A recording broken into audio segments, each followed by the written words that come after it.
Update tayo sa Lisken. Ayon sa panayam kay Enrique Hill sa Metro News, sinabi nitong single ako.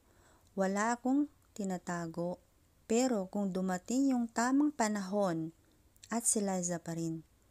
Kung siya talaga ang tinadhana sa akin, hindi ko mapipigilan ang sarili ko. Ito ay ayon sa sagot ni Enrique sa mga tanong sa kanya. Hindi na talaga nagpaligoy-ligoy si Enrique Hill na sagutin diretsahan ang mga tanong sa kanya. Lalong-lalo na ang kanyang estado sa personal na buhay. Naging prangka, diretso, at walang pasikot-sikot. Ayon pa kay Enrique Hill, single siya, emotionally stable, at mas pinipiling pagandahin ang sarili at ang karera nito bago kung anumang bagong relasyon. Sa pagbanggit sa pangalan ni Liza, mas malumanay, mas sentimental, at mas totoo ang bawat binibitawang sagot ni Enrique. Ramdam sa binata ang sinseridad sa bawat salitang binitawan nito. Malinaw na di matatanggal sa kanyang isipan ang dating minahal na si Liza. Inamin din ni Enrique, sa kabila ng kanilang paghihiwalay ng landas, karera, at lifestyle-wise, mahalaga pa rin sa kanya ang lahat ng pinagdaanan nila ni Liza Soberano.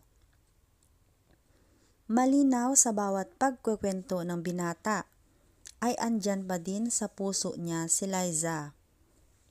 Anytime na bumalik ang dalaga sa kanya, ay lubos niyang matanggap. Andyan pa din ang respeto sa kanilang dalawa. Ayon sa nakasaksi sa panayam kay Enrique, ay bihira daw makita at masaksihan si Enrique na ganoon kaprangka. Ayon pa kay Enrique, wala siyang pinipilit pero hindi rin siya nagsasara sa kahit anong responsibilidad o posibilidad. Hindi natin hawak ang tadhana, kung babalik yan, babalik yan. Ayon kay Enrique Hill, kumpirmado ang pag-amin ni Enrique na kung si Liza pa rin ang ibalik sa buhay niya ng kapalaran, hindi niya hahadlangan ang sarili niyang mahalin ito muli. Sa pagbabalik ng binata sa spotlight, lumalabas ngayon ang bagong anyo ni Enrique Hill. Mas malinaw na priorities sa buhay, mas malawak na pag-iisip, mas handa sa anumang darating sa buhay niya, karera man o pag-ibig.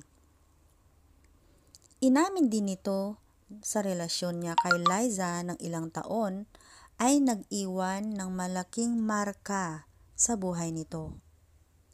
At sa mga fans ng Lisken, malinaw na hanggang sa ngayon ay nag-aantay pa din si Enrique Hill sa posibilidad na balikan siya ni Liza Soberano. Ano sa palagay nyo o opinyo guys? Ano ang opinion nyo ngayon? Just comment down. Thank you.